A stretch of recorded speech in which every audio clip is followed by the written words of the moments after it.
Welcome back, Survivor Season 4, Episode 4. This is Surviving the Season. I am Adam, live from the Baywater Studios in Tampa, Florida. Greg's here. Yo, what's going on today? What's up, man? We got a special guest.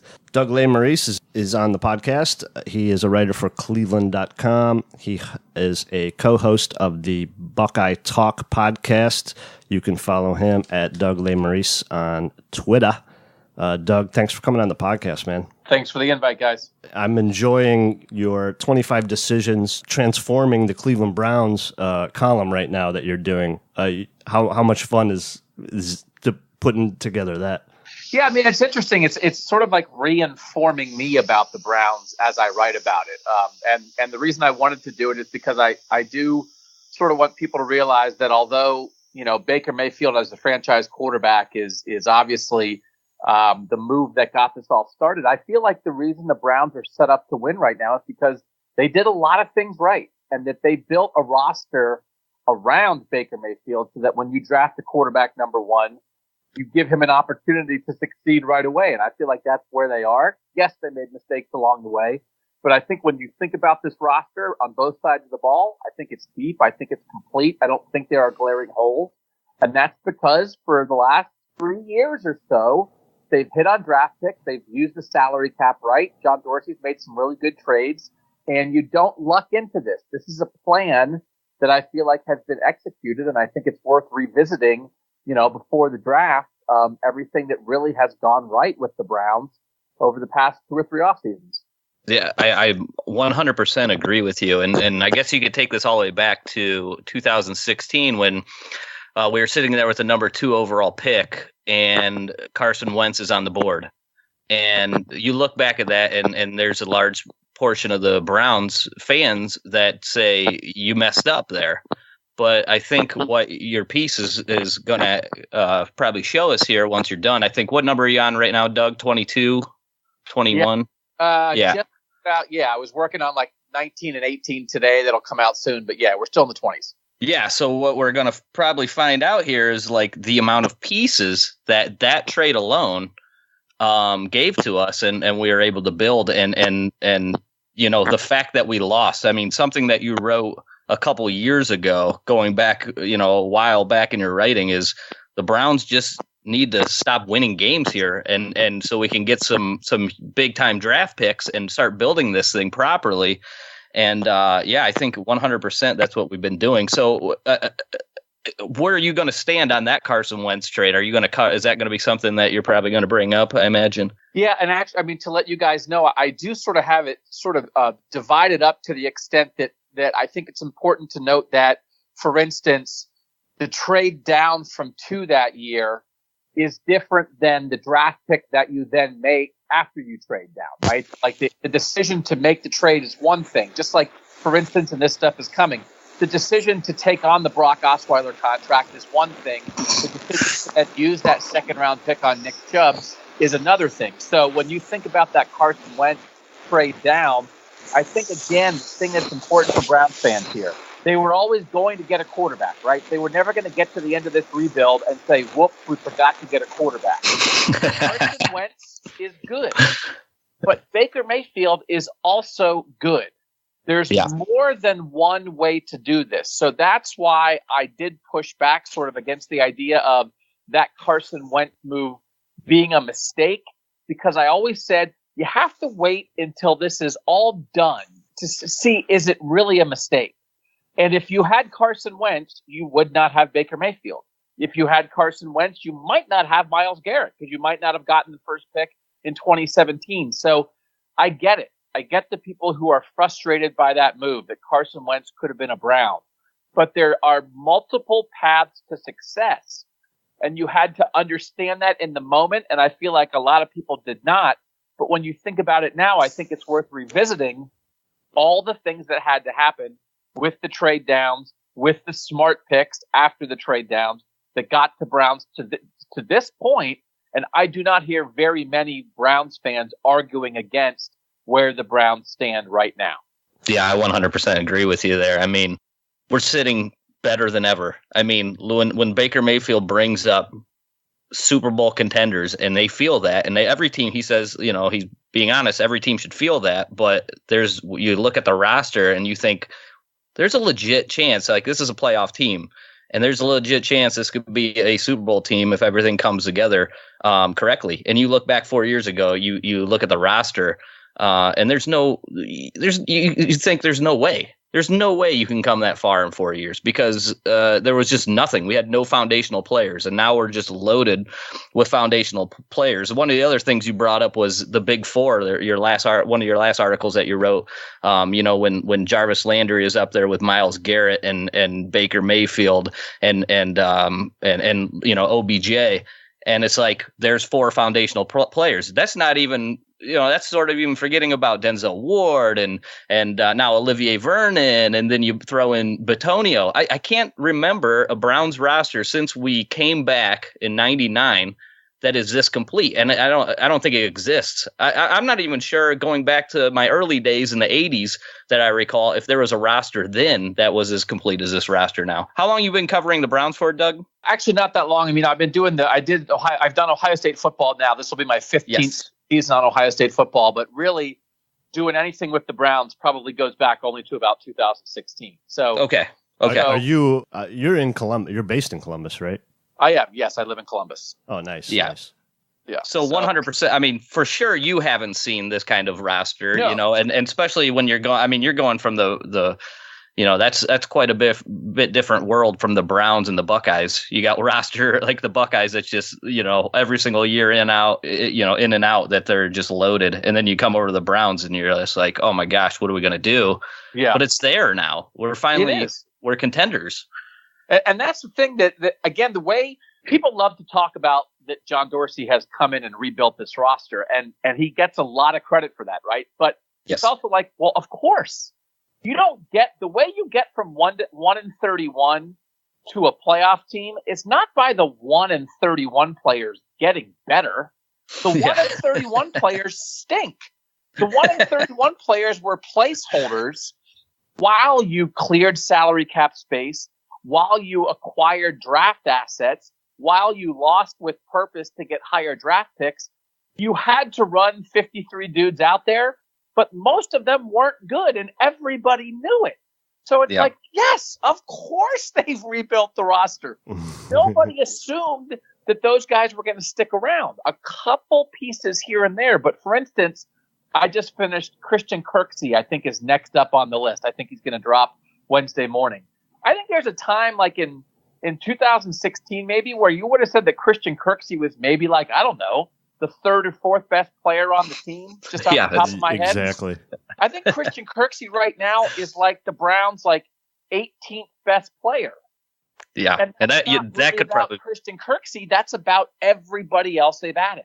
No, I mean, it's hard to disagree with that. I just think that there's so often we hear it's like one of the two camps. It's like Sashi was horrible, Dorsey was great, or most people just are okay, are happy with what Dorsey's done so far, but they give no respect to Sashi for having that plan. But I agree with you, the plan was there. There has to be some semblance of recognition that needs to go to Sashi, and that's okay. And it's like he did set up the plan. That's what we should have did. We should have been really bad. We should have lost games. We should have acquired draft picks. We should have tore it down to the studs because there was nothing there to build on. And I'm also happy with John Dorsey for taking these picks and acquiring good players and using his trade assets to get a guy like OBJ. It's okay to like both guys. I think that's a rarity with a lot of the Browns fans that I don't like to see. Yeah, it's unfortunate, and that's why, I mean, I think people know that I believed in the Sashi plan from the get-go. I thought Sashi did a good job. I thought Sashi should not have been fired. But to think that is not to take away from John Dorsey. John Dorsey made the decision to pick Baker Mayfield. I think Sashi would have picked Baker Mayfield too, but a lot of people would have picked Sam Darnold. Maybe some people would have picked Josh Allen. Credit to John Dorsey. The OBJ trade, I don't know how many GMs could have pulled that off and gotten Dave Gettleman to do that. All credit to John Dorsey. The Demarius Randall Deshaun Kaiser trade, brilliant. All credit to John Dorsey. The Denzel Ward draft pick at number 4 that surprised a lot of people, looking really good. Value that corner over that pass rusher. I wouldn't have done it. I disagreed with it in the moment. I thought Denzel Ward at number 4 was too high, but look at the way he played. Credit to John Dorsey. All of these things. I mean, Jannard Avery in the 5th round, Antonio Callaway in the 4th round. Credit to John Dorsey. He has done a lot of really good things, but I think it's okay to think that, and also think that when you have an extra, you had the 4th pick in the draft. He made a good pick with Denzel Ward because he had 2 picks in the top 4. It doesn't happen by accident. He made a good pick with Nick Chubb because he had an extra 2nd round pick. It doesn't happen by accident. He could make the pick for OBJ and take on that salary because they'd stripped it down so much. They had as much salary cap space as anybody in the league. Doesn't happen by accident. So that's all that this is. That if Sashi Brown, had the set and John Dorsey comes in for the spike, you have to realize somebody put the ball in the air, but you can still give a whole lot of credit to the guy who's coming in and spiking that in the face of everybody else in the NFL. Yes. I went back to one of your old articles where you talked about the Browns. I think it was maybe a 2016 article, and you had mentioned that the Browns, actually not having any number 1 picks, just that number 2 pick that we traded to Philly, the Browns had the worst record in the league, 85-171 over that stretch. Detroit was 87-169, and then Oakland was like the next team with like 11 or 12 more wins. Right. Your point of the article was the Browns are winning 4 or 5 games per season. You can't get the top quarterback, you can't get the top player in the draft if you win 5 games every year. It's useless. We can't just watch the Browns win 4 games every year and be happy with that. Just lose them all and get Mayfield, get Garrett, and let's start over. And I really enjoyed those pieces. Yeah, I actually was reading that again the other day from 2016, and I have a huge ego, and that's okay, but I will say that I nailed that, man. I nailed it in 2016. Nice. Dude, you nailed it. I did it. I was begging them to tank, and like you said, it's the 5-11 and 6-10 is death in the NFL. Yes. And when you see the Carolina Panthers dip down, they get Cam Newton, they go to the Super Bowl. The Indianapolis Colts, Peyton Manning gets hurt, they dip down, they get Andrew Luck. All these other teams were dipping down for 1 year and getting franchise quarterbacks, and the Browns kept drafting quarterbacks in the 20s and getting nowhere. And you had to end the cycle at some point, and I don't know how many people would have been willing to do that. So that's what I credit Sashi Brown for. I credit Jimmy Haslam for sucking that up and doing it. Yes, of course they tanked, but guess what? It worked. I know it sucked, and I feel for the fans who hated it while it was happening.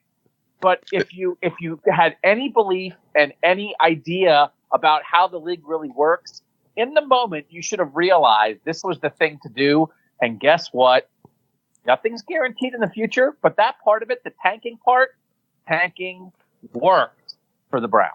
I got to ask Doug, because I think it's the same article you brought up. Maybe we should think about trading Joe Thomas. How much shit did you take for that, writing that? Did you just berated for endlessly on Twitter? Yeah, I mean, it's one of those things. And actually, the reason I was reading that back is because I referenced this in a column I wrote last weekend. And part of my realization that I was thinking about was the idea that beyond winning, beyond the journey to a championship, individual great players also have value on their own. That if the Indians never win the World Series, having Corey Kluber in your town and being excellent has value in itself. So the idea that Joe Thomas played here for 11 years, Browns fans never had to share him. When he goes in the Hall of Fame, he's a Brown through and through. He's around right now with smart analysis talking about the Browns. There is value to that. And if they had traded him for a first-round pick, you know what? They kept him. They didn't trade him. And they got here anyway. They're going to win the division this year anyway. And they didn't have to trade Joe Thomas. So I still think they could have. I know they looked into it. I still think that there's a reasonable move to make there to say, listen, this guy's great, but it's not getting us anywhere. But I do think in the end, Browns fans love that guy. He was the only thing that fans could love while they stunk. So in that moment, I did take some crap from Browns fans. But, I think you could go either way with it. I felt really strongly at the time, this is crazy, trade this guy. So I think, if you hold on to the idea of never, never, never, I don't think that's smart either. But I think maybe in that moment 3 years ago, I undervalued what individual greatness can do for a fan base, especially at a time when the team as a whole stinks. I never even thought of that aspect of it. That's pretty good. Just to have, that's a good point. He's your guy. I mean, everybody knows he's great. He's your guy. He's loyal to the organization. He's loyal to the fans. You know what? Like, only one team wins a Super Bowl every year, and this has been a terrible 20-year stretch of Browns football. But he's going to go in the Hall of Fame as a Brown, and there's hundreds of thousands of people who are going to say, I watched Joe Thomas play for a decade, and he made me proud to be a Browns fan. And even if his teams stink, I do think that matters at least a little bit. Yeah. I've even had people tell me, well, Joe Thomas isn't good because he couldn't win games for the Browns. I'm like, you're kidding me, right? Yeah, that's great. This is where we're going with that take. Right? You saw the quarterbacks he was blocking for? So, yeah, I mean, Doug, it's funny because you could be like our long lost third brother. Because this sounds like the stuff we used to talk about, in 2016, all the time. Like, all right, we're going to suffer. You guys are going to suffer, but it's going to be worth it in the end because it's going to pay off. And this is, hey, we went through it. We're here. We're there. We can see the light at the end of the tunnel. It's terrible, but it will pay off. The other part about that I tend to wonder is if we didn't have Hugh Jackson, and I kind of want to get your thoughts with Hugh Jackson, because the other guy they talked about was Sashi wanting Sean McDermott. Right. He seemed to be able to make something out of what is maybe as bad of a roster of what the 2016 Browns were, because in Buffalo, they've been bad. Like, their roster is terrible. And somehow Sean McDermott's making chicken salad out of what. Right. Maybe we wouldn't be here. Maybe as we owe Hugh a little bit of thanks for being so inept, so terrible that he helped us to get to where we are today. What are your thoughts on Hugh? Yeah, I mean, nothing Hugh Jackson did had a purpose. So, the idea that the Browns and Sashi Brown lost with a purpose, Hugh Jackson's purpose, I don't know what that was. Here's the thing. You didn't have to go 0-16 to get Baker. I think they could have gone 3-13 and still gotten the number one pick. And you didn't have to go 1-15 to get Myles Garrett. It's not like there's a ton of teams in the league winning 1 or 2 games every year. Most of the time, the worst teams lose 4. So Hugh really went off the deep end with leading a terrible team. The way that they acquired assets, right? I do believe that at the end of this, if the Browns, for instance, they wound up with the number 1 and number 4 picks last year, and you take Mayfield and Ward, if they would have, instead of being 0-16, if they'd been 4-12, and say they had, I don't know what, the 3rd pick and the 8th pick or something, right? I think what they would have done is then package those picks to go get the quarterback they want. Now, maybe, if an Andrew Luck is the quarterback, the Colts aren't trading that pick no matter what. So I understand that. But I think part of the acquisition of draft capital is okay, when we get to the end of this and we get the quarterback, we're going to have the ammunition to go get our guy. You see lots of teams trade up to go get their guy. So I think the Browns, with all the picks they had, would have been in position to do that. So I think if Hugh had been more competent and they didn't go 0-16, I think they still would have gotten Baker. Maybe they wouldn't have Denzel because you would have had to trade the Denzel pick to go get Baker, right? So, yes, I guess we can thank Hugh Jackson for that.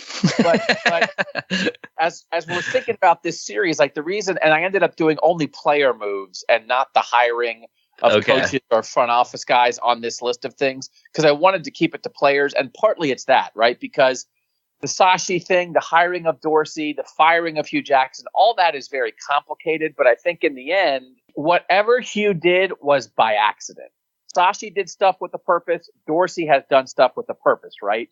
If somehow the Browns benefited because Hugh Jackson was a terrible coach, I'm not giving Hugh any credit for that, right? That was an accidental dumb luck that you hired the worst guy you could have hired, because I do think the main point of this, and I don't want to make it all about Hugh Jackson, but you had an analytics GM and an anti-analytics coach, and if so many times when teams go through what they've gone through, they get a coach who understands it, is willing to accept it, is on board with the plan. Brett Brown in Philadelphia was on board with the process. And guess what? Now he gets to coach the end result.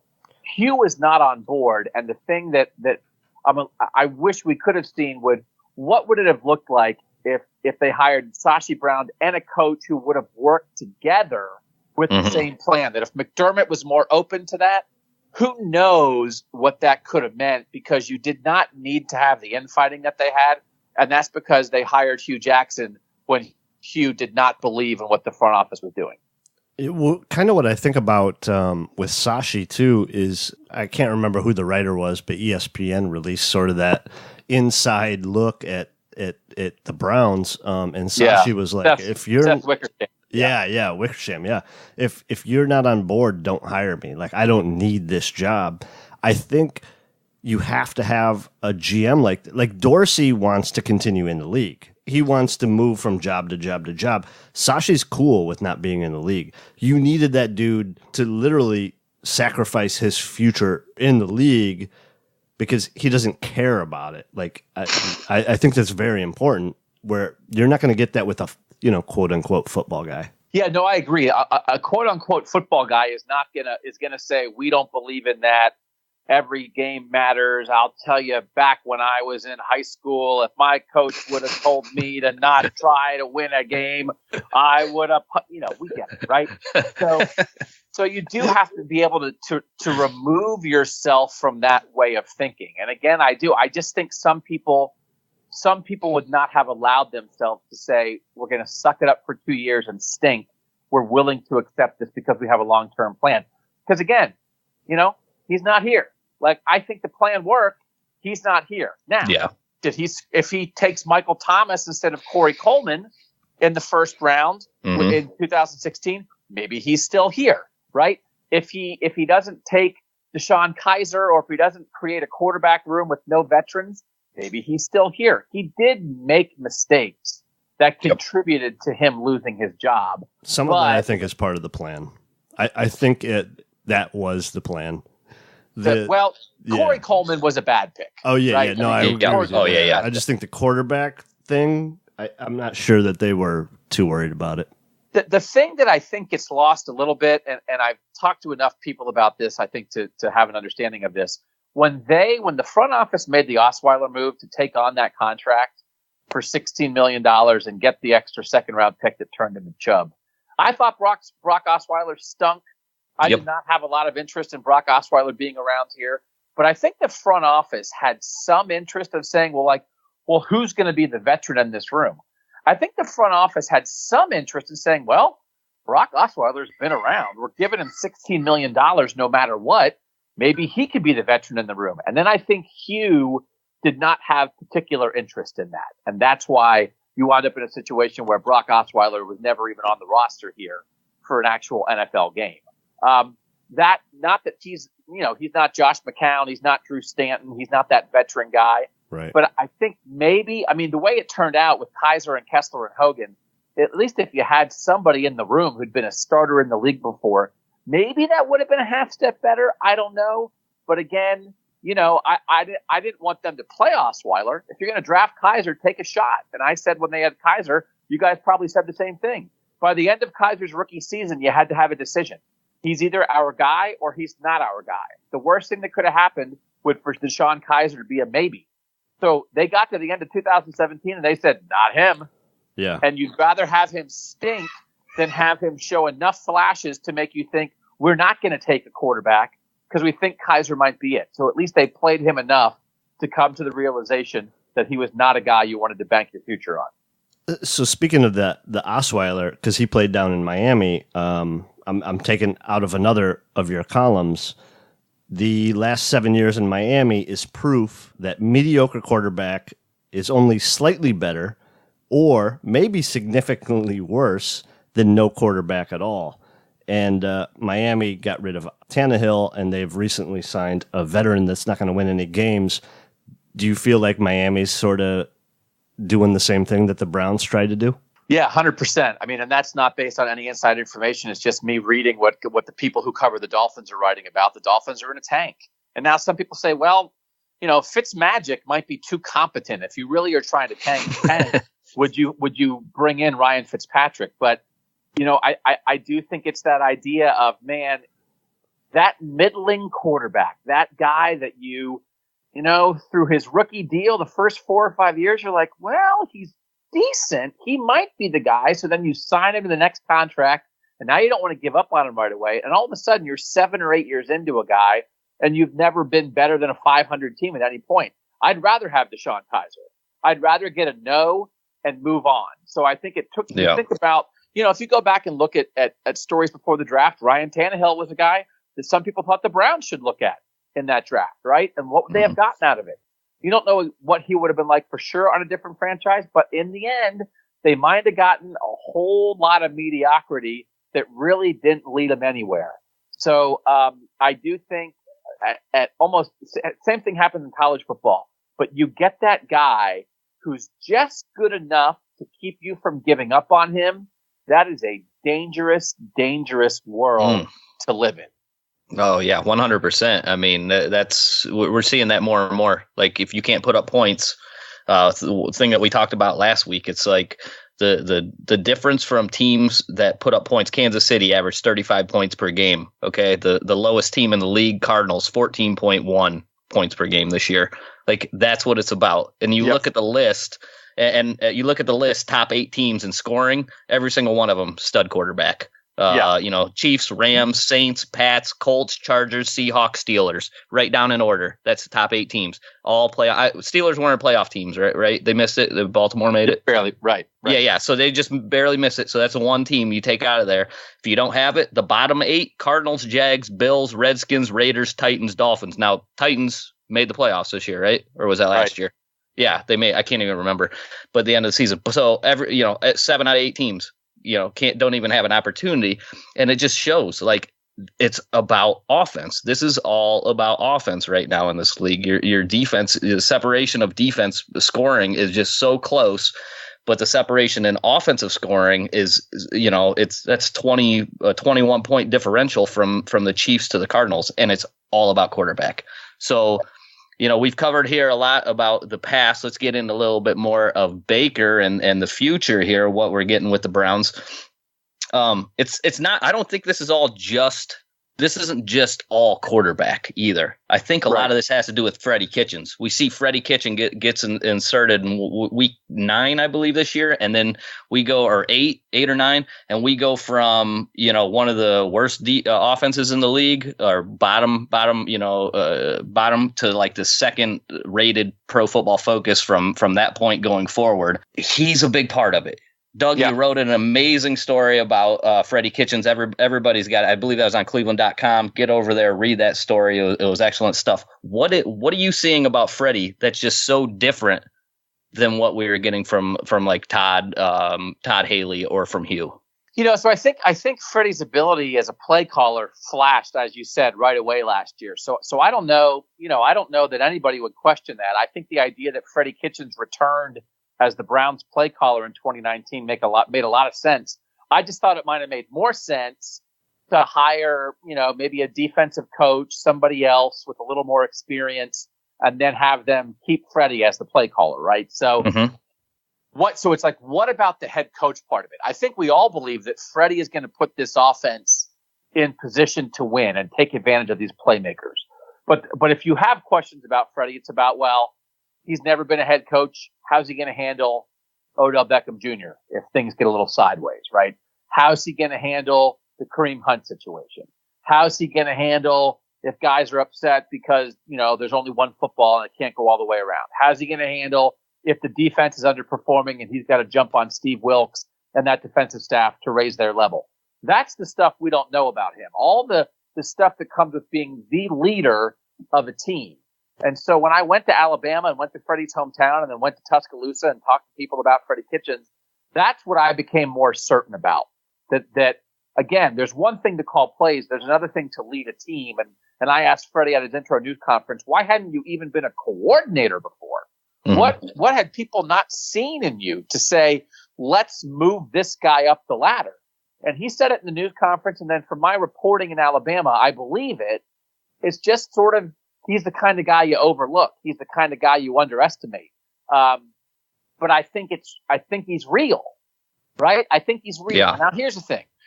if I had done the same thing when Hugh Jackson got hired and I went to talk to Hugh Jackson's friends and family and his high school coaches, I might have come away with the same thing, because everybody's going to say great stuff, right? Oh, man, Hugh Jackson's the best. He's real. So I understand that. Very seldom does a reporter go do a story like that and come back and say, man, this guy's a jerk. Everybody hates him. He's going to stink. That's not what your friends say. So I understand there's part of that, but with his upbringing, sort of a blue-collar guy, with the way he relates to people, with the way he gave back to his town with a football camp for 14 years that kept him connected to the people of his town. I just thought, yes, of course they're going to say nice things, but I thought I got an impression that this guy is real. This guy does not have a huge ego, and I think it has a chance to work. I was skeptical initially when they hired him, but I believed in the hire much more after getting that sense of Freddie Kitchens. Your skepticism was just based on not having that experience. Basically, you were wanting a more experienced coach. Just on the idea that, like, hey, the Browns are finally getting good. Who's the new head coach going to be? I don't know. How about this offensive coordinator we accidentally were forced to promote halfway through the season because Hugh Jackson and Todd Haley were so incompetent and had such huge egos, we had to fire both of them. This was not a plan. Freddie Kitchens was an accidental coordinator who now is the head coach. And I was a little skeptical of the idea, like, is it that easy? It's not like this is a guy who's been around forever. He came to Cleveland for 1 year, was the running backs coach, and now he's the head coach. And, like, you lucked into that? This was not some master plan. I'm doing 25 posts about the plan. And now this part of the plan is no plan at all. It's an accident. Yeah.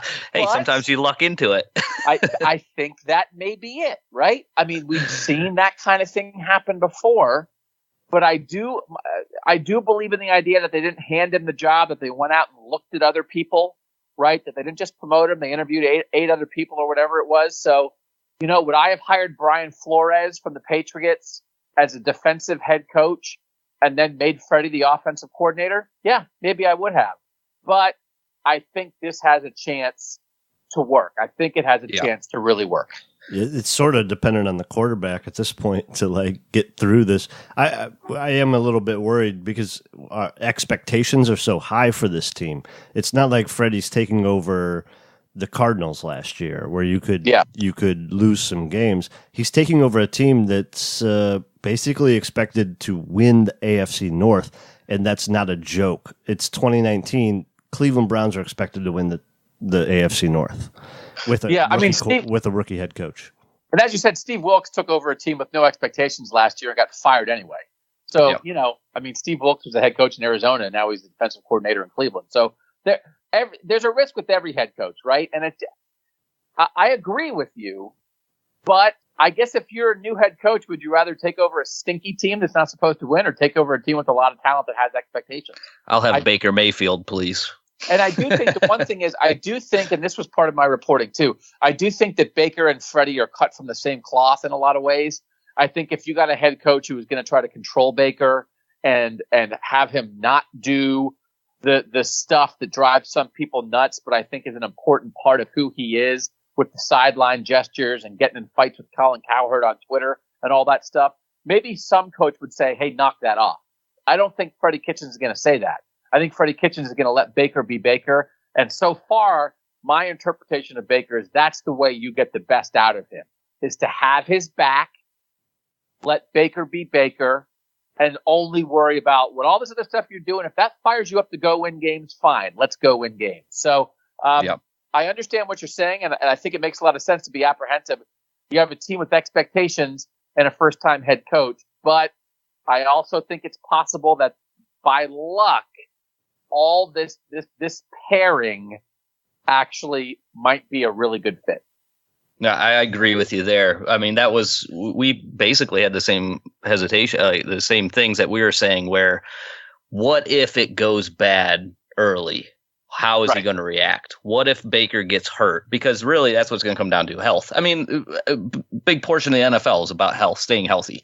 When you get injured, a lot of guys get injured. Next thing you know, you're having a tough time. How are you going to handle the different? Because you got some guys here with personality that we didn't have before. And I'm Right. happy about that. I would rather have these guys with personality than the guys, when James Harrison's knocking out Colt McCoy, everybody just goes and pats him on the butt and says, okay, all right, we'll get you next play, instead of, having a little attitude and getting after it with them. Now we got guys that want to win, and they do everything they can do to win. And when it doesn't end up well, you look at Odell Beckham Jr., in New York, when it wasn't going well, he might be kind of tough to handle at that point.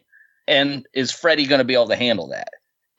But from reading your piece and like seeing like where he grew up at, and just listening to the way his father was, just straightforward. I feel like that's Freddie.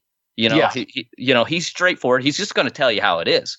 And that is what a lot of these guys just need to hear. Like, don't beat around the bush. Too often to this day and age, we're like trying not to hurt people's feelings. Freddie's just going to tell you the way it is. You do this, and you're going to better yourself.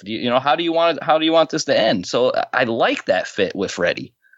Yeah. And I think you don't want to get too caught up in it, but I think everybody, from the Hard Knock stuff and just from seeing Hugh Jackson in news conferences, you do just get a very different vibe that I think, Hugh was the kind of guy who said, like, I'm in charge. I'm sitting in this chair, right? And I'm like, I don't know how well that goes over with players. I don't think that's how Freddie is. I think Freddie is a guy that's more like one of your guys. I think I've made some comparisons to like Terry Francona. Like, everybody in the Indians clubhouse seems to love Terry Francona. And maybe that'll run its course at some point. But Terry Francona, I think, manages to get the best out of those guys while having a really great, like, personal relationship with them. So yeah. I think Freddie Kitchens, will have the kind of relationship with Baker Mayfield or with Odell Beckham Jr. with a lot of these guys, where if something happens, he can go in and say, hey, man, what's going on with you? Yeah. And it's not, we're going to have a meeting and we're going to talk about your behavior. He's just going to walk up and talk to him like a person. And to me, when you have guys like Baker or Odell, that's probably the most effective way to try to go about it. And I feel like that's the way it needs to happen. With like, these are grown adults, right? Like, that's not what you're going to expect out of your high school coach. You're not going to expect that out of your even a college coach. And those college guys might get after their guys a lot more. But these are grown adults, and they need to be treated like that. I feel like Greg Williams might not have been bad for the Browns when we're that young, when everybody's first, second year players in the league. Yeah. And he tells them to sit straight up, have your both feet on the ground and listen, and have that discipline. But as you're getting as guys have been in the league for, 4, 5, 6 years, they know what's up. They want to be treated as adults. And that might be a breath of fresh air to have a guy like Freddie, who, also who's a player's coach, or Terry Francona. Right. And I do think in the end, to sort of circle back to what we talked about early, yes, it's important how you handle these guys. But when you look at Sean McVay, what do people talk about? It's the way he designs that offense. When you look at Doug Peterson and the success in Philadelphia, he got the best out of Carson Wentz and Nick Foles, and he found the way to use all those guys correctly. He created a great offense for them. So I do think in the end, with the way the league has gone, you're a little ahead of the game if you are a play caller who can put your guys in situations to win. All this other stuff that we just talked about does matter. But what we started off talking about with, which is, boy, those last 8 games, that offense looked good. In the end, that's probably still the number one thing that's going to determine how successful the Browns and Freddie Kitchens are going to be is how effective is that offense. And again, I think there's reason to feel good about that. Well, like I said, Steve Wilkes scored 14 points per game. That's why he's not in Arizona anymore. And Freddie, is going to have a big say. Plus, we brought in Todd Monken. Do you have a take on Monken at all, or do you have a take on Wilkes as your defensive coordinator? Do you have a chance to go back and look at what they did in their previous steps? I haven't done much, actually. I wasn't up there for their news conferences. I haven't done a lot of studies on them. Most of my opinions on them are formed by reading what other people have said about it. I am intrigued by the idea of some of the air raid stuff with Monken, that he has some stuff that might mesh with what Freddie likes to do and potentially even take this offense to another level. I don't have a great sense of Wilkes at the moment, but there are some questions with the defense. Of all the things that you get wound up about, it's like, man, they do have a lot of good players. They also missed a lot of tackles last year, right? So with some of these same guys. So you need better play from the linebackers. You need better play from the secondary, making tackles.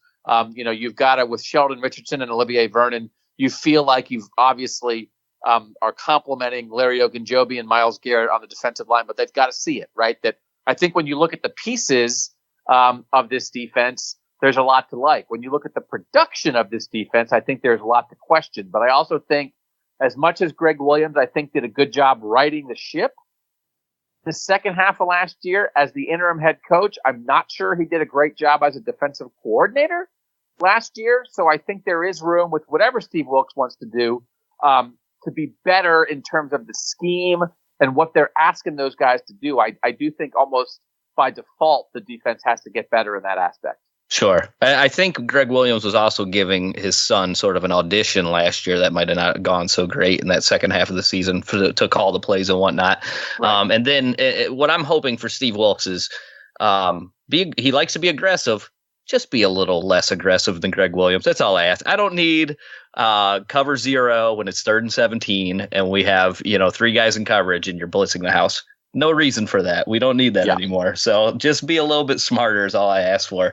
You talked a little bit about Colin Cowherd, and we haven't even brought this up on the show. We refuse to talk about it. Yeah. I'm sort of feeling like he's the new Skip Bayless, with LeBron. He is the Colin Cowherd to, Baker Mayfield sort of comparison. He's just getting under Clevelanders, getting under your skin. Quit retweeting this guy. Where do you stand with this, Doug? Where are you with Colin Cowherd? Yeah, it's all entertainment, right? That's the business that's what people enjoy. I've had opinions sometimes that people disagree with and get wound up about. So, you try never to say, I would never write or say anything that I didn't think. So I don't know if Colin Cowherd really has all these doubts about the Browns or about the Odell Beckham fit here, which I think is part of what got Baker Mayfield wound up. A lot of people, he's certainly not the only person who maybe doubted Baker Mayfield coming into the NFL. I think there is some reason to okay, well, if Odell Beckham was like this in New York, are we sure this is going to work in Cleveland?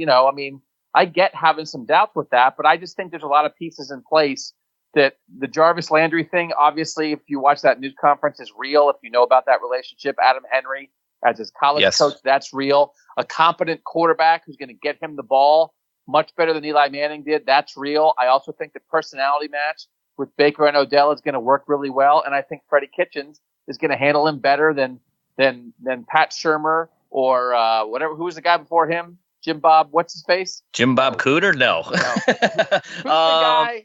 Yes. The terrible Giants coach for a year. Dean Spagnuolo. No. With his slick hair guy. Yeah. And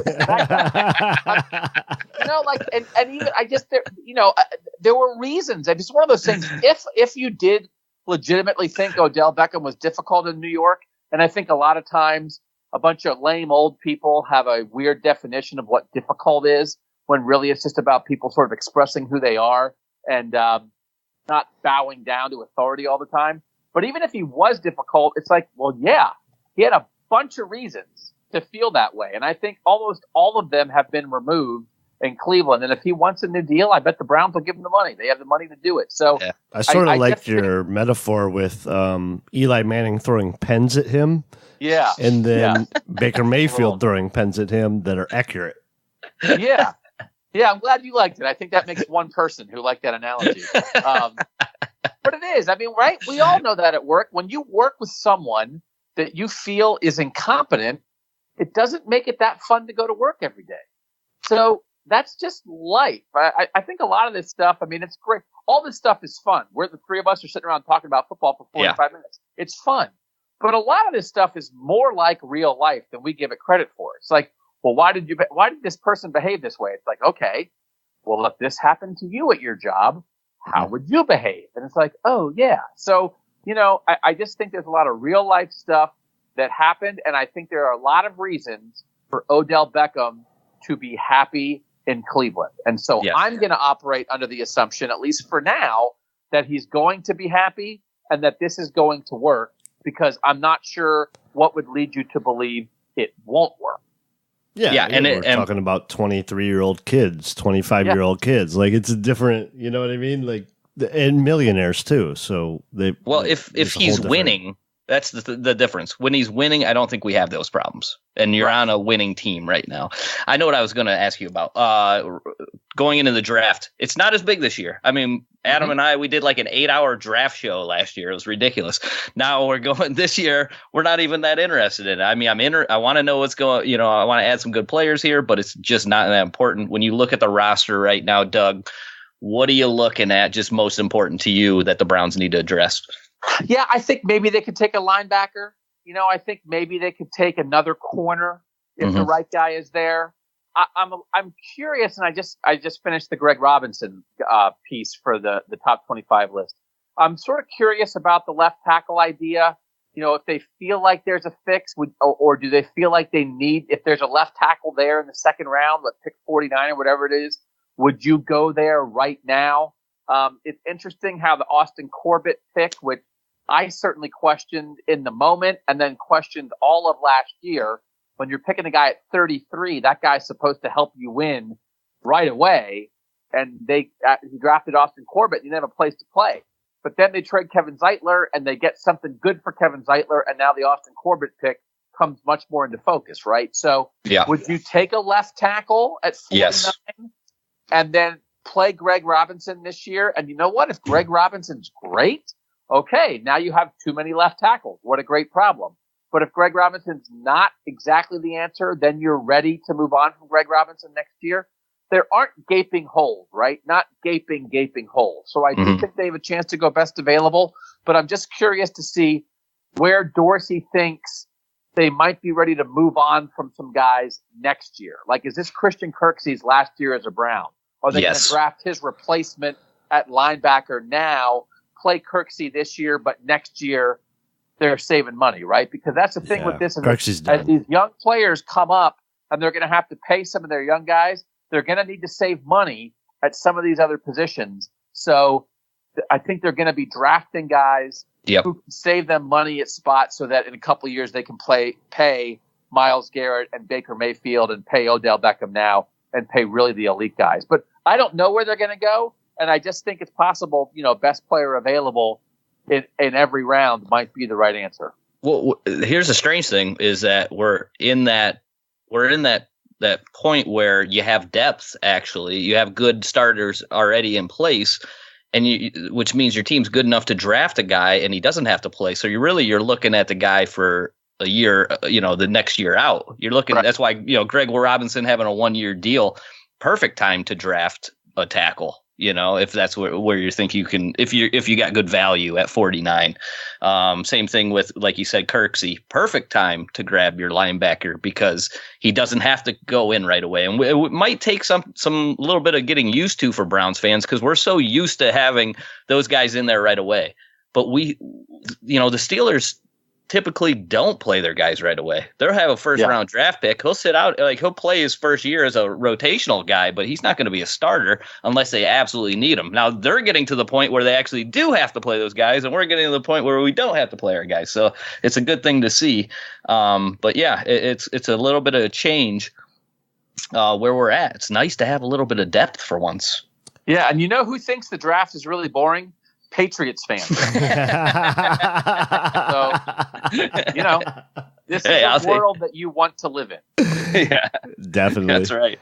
As you report on the Buckeyes extensively and well too. If any of our listeners are Buckeyes fans, you have to read Doug, or you probably already do. Who do you like out of that draft class? Yeah, I really like Dwayne Haskins, and I know there are some reports of him potentially falling in the draft. He's not a very mobile guy. I think he is a franchise quarterback.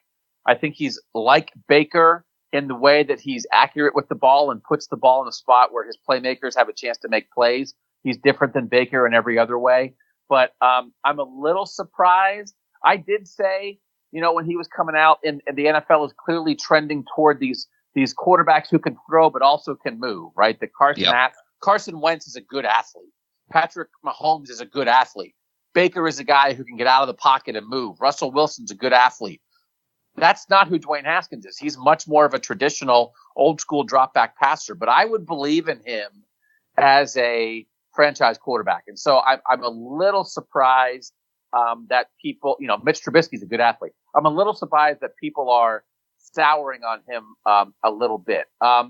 There's a lot of Ohio State guys sort of in the middle of that draft, right? That Paris Campbell, I think, could go in the first round, but it's also funny to me to read people coming around and writing things like, wow, Paris Campbell is really fast, but he's not much of a deep threat. And it's like, yeah, of course. Did you watch Ohio State at all? Maybe not, but he is not a deep threat. He is a guy, you get the ball to him 3 yards from the line of scrimmage and let him go. But not every fast guy is a deep threat. So Paris Campbell, you need to understand what he is and make sure he's fitting your system.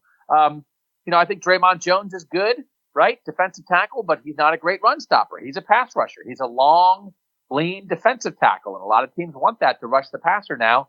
But if you're wondering about his run defense, I think that's potentially a reasonable thing to wonder about. So there are a lot of Ohio State guys in the middle of this draft, I think, in like the 2nd through 5th round, where you can get some help from them. And then it's like you almost forget about Nick Bosa didn't play. Oh, that's right. After the middle of the 3rd game, it's like the idea is almost like you don't even think of him as a Buckeye, although he is, of course. I think he's going to be good. I think he's different than his brother. I think he's a little more powerful than his brother. I think Joey's a little bendier, but I think Nick Bosa is going to be good. Those guys are football monsters.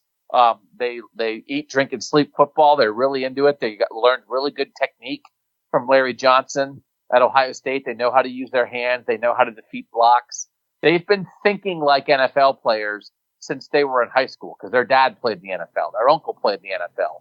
So I think Nick Bosa, if he winds up going to San Francisco, I think he's an immediate impact guy that I don't know that anybody does have questions about Nick Bosa, but I certainly do not. I think he's going to be a Pro Bowl type guy. Yeah, I think he's a top 3 pick, right? Yeah. Oh, for sure. He's a stud.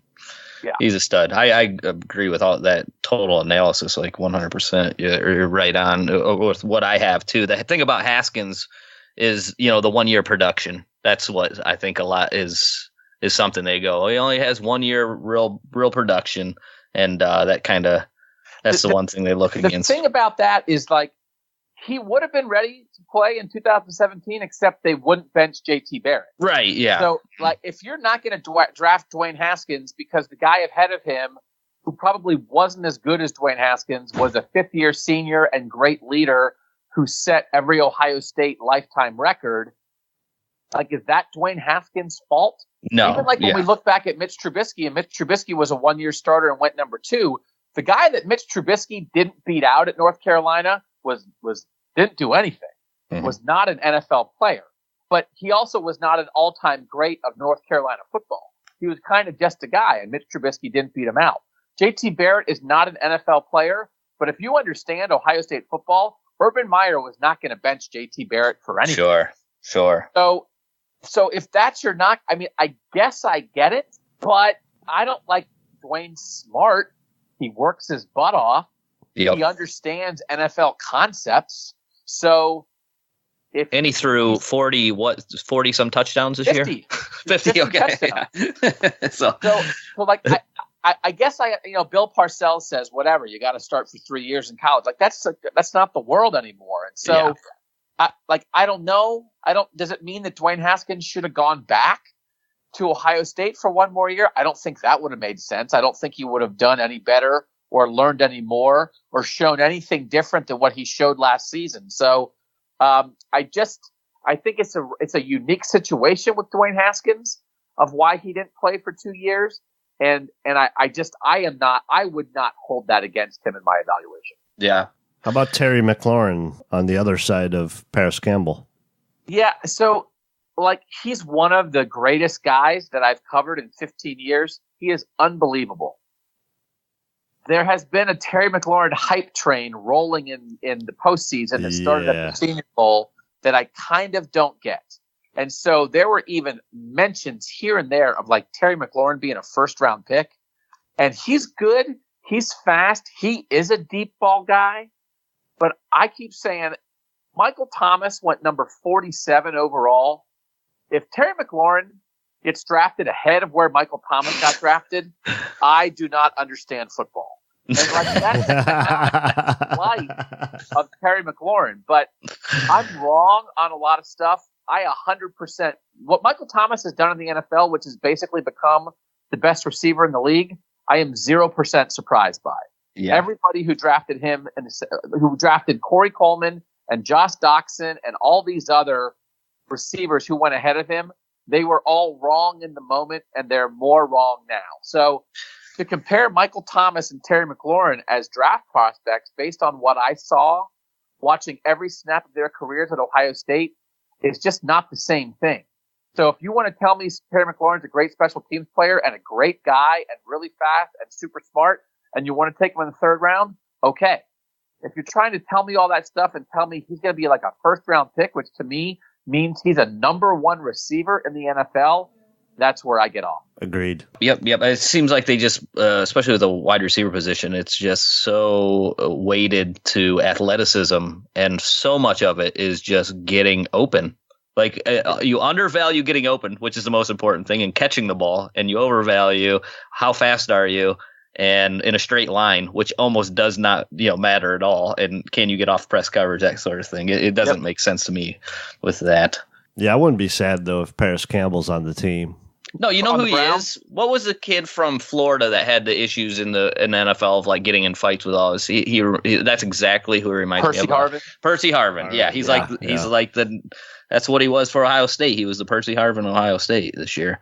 Yeah, I mean, super productive as a senior. But the thing that's hard, and this has gone out into the Dwayne Haskins evaluation, I've seen people say, well, Dwayne Haskins, I don't know about him. He had all these NFL receivers around him. And in 2016 and 2017, Ohio State had the same receivers they had in 2018. And did those guys look like NFL receivers then when JT Barrett was throwing to them? I think Dwayne Haskins raised the level of the Ohio State receivers, not the other way around. Oh, so it's not even in question. Haskins is a better thrower, but then I mean, you can't even have that comparison. He's so much better of a thrower. Yeah, but the idea that like, well, it was easy for Dwayne Haskins because he had all this talent. Yes, they are talented guys, but he made them look really talented, and Ryan Day's offense made them look really talented. Again, it sounds like I'm sliding these guys, and I'm not, because Johnny Dixon, Paris Campbell, and Terry McLaurin are three of the best guys I've ever been around. I would maybe caution people a little bit on the Ohio State receivers, but I would caution people 0% on Dwayne Haskins. I'm all in on Dwayne Haskins. What about Curtis Samuel with JT Barrett compared to who we were just talking about? They're Paris Campbell. Yeah, Paris Campbell. They're kind of I mean, you give them the ball and let them do stuff, right? Yeah, they're college. And Curtis Samuel was kind of a one-man wrecking crew that year on that offense. He was a guy who played running back and slot receiver sort of equally. Paris Campbell was only a slot receiver. Curtis Samuel is shiftier than Paris. Paris is a guy that you want to get him the ball, turn him toward the end zone, and let him turn on the jets. I don't think he's a guy that is going to make a lot of moves to juke people, but he's really big. He's thick. He's super fast. He weighs 205 pounds. No receiver at the combine had run faster while weighing more than 200 pounds since Darius Hayward-Bay 10 years ago. That's how rare Paris Campbell is as a size, speed combo. Guys hit that big are not that fast. But Curtis Samuel is much shiftier. He's a guy that you can put in the backfield. I don't think people are going to put Paris Campbell in the backfield. So they've played the same position at Ohio State, but I think they are kind of very different in how they attack defenses. The main thing with Paris is he's fast and he's hard to bring down. Curtis Samuel is a guy who might put 3 or 4 moves on you on his way to the end zone. One more thing on the Buckeyes. What are you expecting this year? And slipping in my mind, number 2 on the defense, is he the next? Is he going to be Bosa this year? Yeah, Chase Young. Thank you. A 5-star recruit has been pegged as that, an Ohio State senior. When Chase Young was a freshman, one of the Ohio State senior defensive linemen said this guy's going to be the number 1 pick in the draft someday. He was hurt for part of last season, so his production went down. He had 2 sprained ankles at the same time and played on him. So I think we might see Chase Young at a different level this year. He's definitely going to come out. I think he'll definitely be a first-round pick. I think the only question is he going to be more like, the 23rd pick or more like the 4th pick? But yes, he is in that line of the Bosa brothers and now Chase Young, that they've been really good at running those defensive linemen through. And so they're going to be good. Their quarterback play is not going to be like Dwayne Haskins. They're not going to throw the ball that effectively. They have a bunch of new receivers. They have 4 new starters on the offensive line. I think people have to realize that Urban Meyer was unbelievable in close games, and that Ryan Day in year 1, could go 9-3, and that's not a failure. Just sometimes you lose, and the bounce of the ball has gone Ohio State's way a lot during the Urban Meyer era. They also gutted it out and found a way to win because that was part of their DNA. So I think they're going to be good. I think their defense is going to be much better. They have a lot of good young defensive players. They have better defensive coaches this year. 4 of the 5 new defensive coaches are new. So I think there's a lot of potential, but I don't think people should automatically assume that they're going to, go 14-1 again, because it's really hard to do that. And Urban Meyer made that look easy, and it's not easy. So I think they'll be good, but I also think somebody might jump up and bite them once or twice early on if they sort of figure this out with Justin Fields at quarterback. But I think Ryan Day is a really smart offensive mind, and as we talked about, I wrote a column about this, and I think there are some very interesting comparisons between Freddie Kitchens and Ryan Day.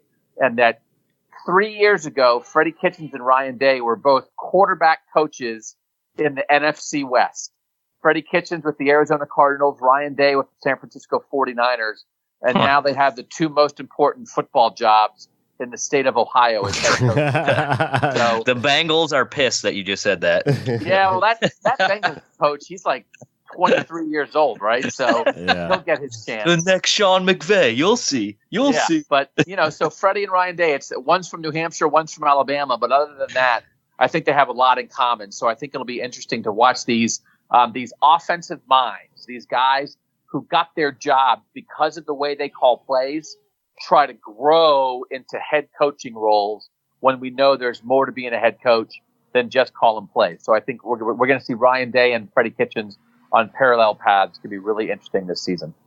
Damn. Awesome. So awesome, Doug. Thanks for your time, man. We really appreciate it. Where can people find your work?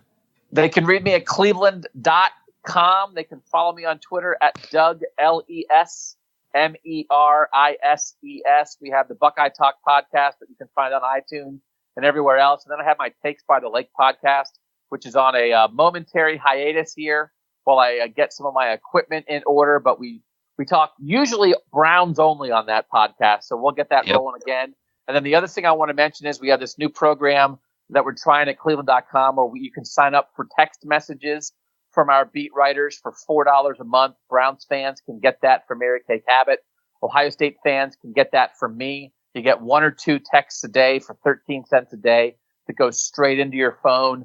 Little tidbits about the team you care about. You don't have to go find it on the internet. It comes straight to you. People seem to like it so far. It's something new we're trying. So you can find out more information about that at cleveland.com as well. Oh, that's awesome, man. Good luck with that. The work that you did with the Urban Meyer and what was happening in Ohio State last year was amazing. I know you were 24/7 plugged into that situation with the assistant coach. I can't even remember his name. Taking unwarranted heat for asking the right questions. It was you really did a fantastic job. Much props to you there. Thank you so much. I appreciate that. All right, thanks, buddy. Greg, what is our Twitter?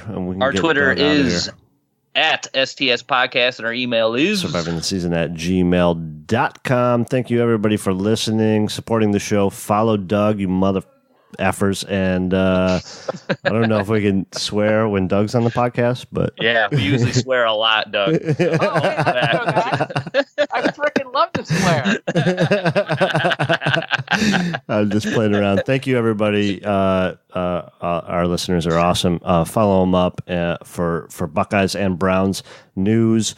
Subscribe to his text feed, and thank you so much, Greg. Tell them what we say. Keep on surviving.